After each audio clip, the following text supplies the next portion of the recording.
Kumain ka na ba? Ano, paghahain kita. Love, mamaya na. Huh? Muna tayo. This day was just exhausting. Gusto ko na lang muna kayo makasama ang dalawa ni Baby Jasmine, ha? Para buwasan naman yung pagod. Tsaka iniisip ko. Love, sorry ha kung napapabayaan kita ng ilang buwan. Gusto kong mapabuti ang lagay mo. Kaya handa na akong gawin kahit ano para gumanda ang pakiramdam mo.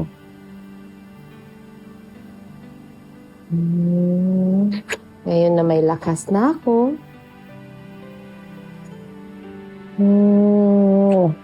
Hayaan mo kong bumawi.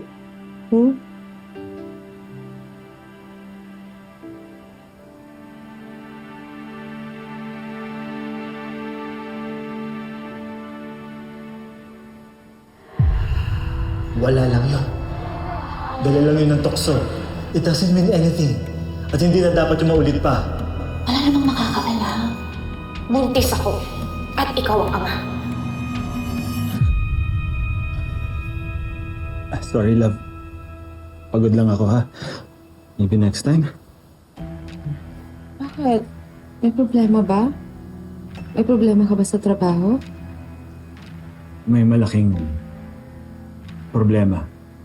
Pero love, huwag mo nang isipin yan, ha? Ako nang bahala doon. Don't worry. Ayusin ko to, ha?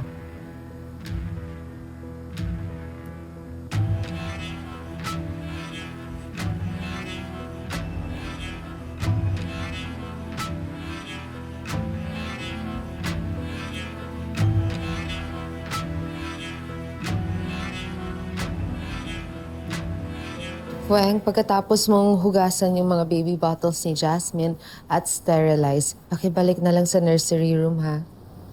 Yes po, Ma'am Marge. Thank you. Sige po, Ma'am. Mauna na po ako. At kamusta naman ang bagong mommy? Hi! Hello! Anong ginagawa mo dito? Pinapapunta ako ni Mama Regina to help her plan yung charity event niya for her birthday. Pero actually, mamaya pa naman ang usapan namin. Pero dumating ko ng maaga kasi gusto kong makipagkwentuhan sa'yo. Ako, wala namang balita sa akin. Ganun pa din. Sabi ng doktor, tumaba daw si Jasmine. Good. At si Paolo, ayos naman. Mukhang labas sa ilong yan, ha? Sure ka ba na okay lang kayo? Ramdam ko kasi yung asawa ko, Thean, na may problema. Pero kahit hindi niya kinikwento sa akin, determinado akong alamin yun. Siyempre, gusto ko siyang matulungan, maalalayan. Alam mo dati, nung ako yung nagkakaproblema, siya yung umaalalay sa akin. Kaya ngayon, gusto kong bumawi sa kanya. Gagawin ko ang lahat para mawala ang problema niya. Hindi mo basta-basta matatanggal yung problema niya. Ano? Anong ibig mo sabihin? May alam ka ba tungkol sa problema niya?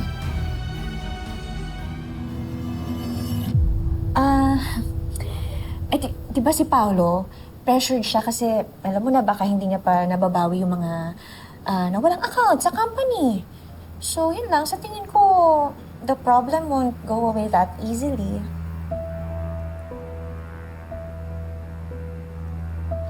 May client meeting pa ako. It might take a while, mga 30 minutes siguro, balikan mo na lang ako. 30 minutes, sir? Hintayin ko na lang po kayo. Sumunod ka na lang, sige na. Tatawagan kita kapag magpapasundo na ako. Sige, sir.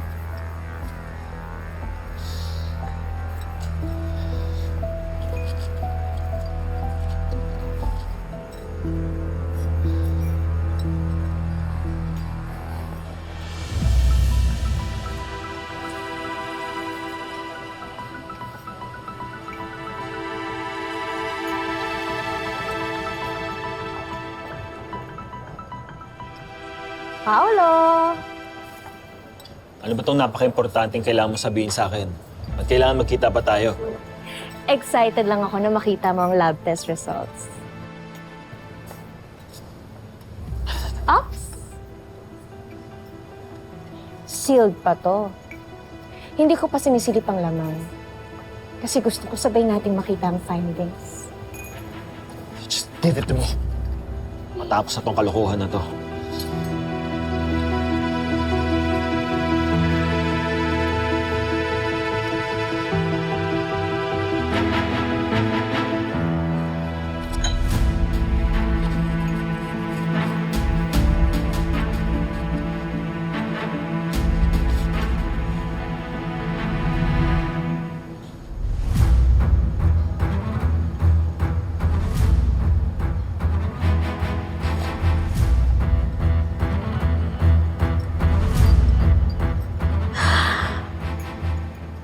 See?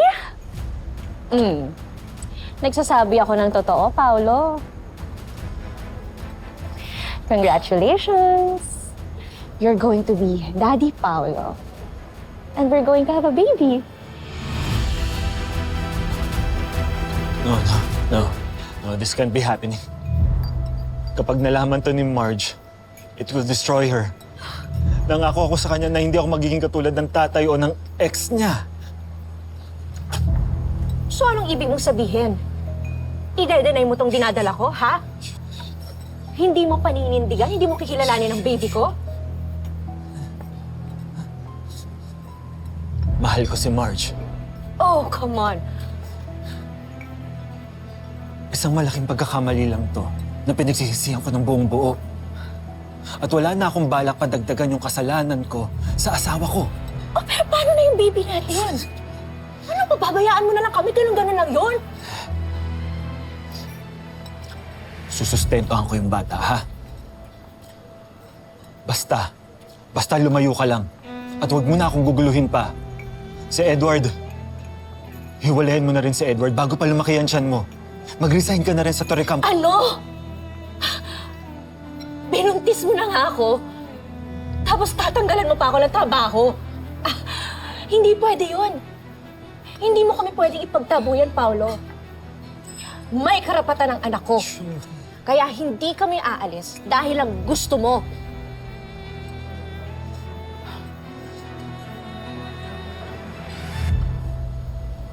Sa ayaw at sa gusto mo, Torre Campo ang baby na dinadala ko.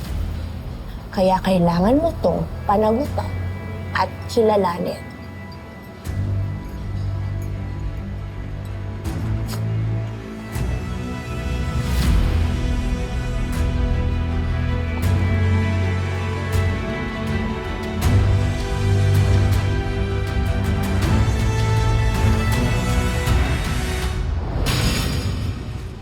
Yes, son?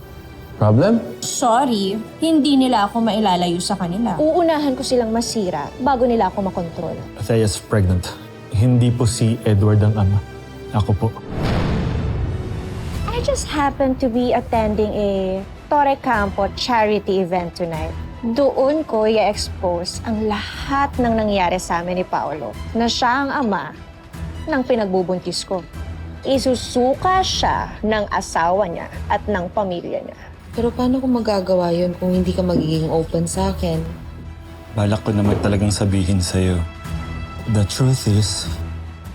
Buntis po ako at siya ang ama. O dahil dyan sa ginawa mo, dinagdagan mo lang yung kasalanan natin. It will ruin our family!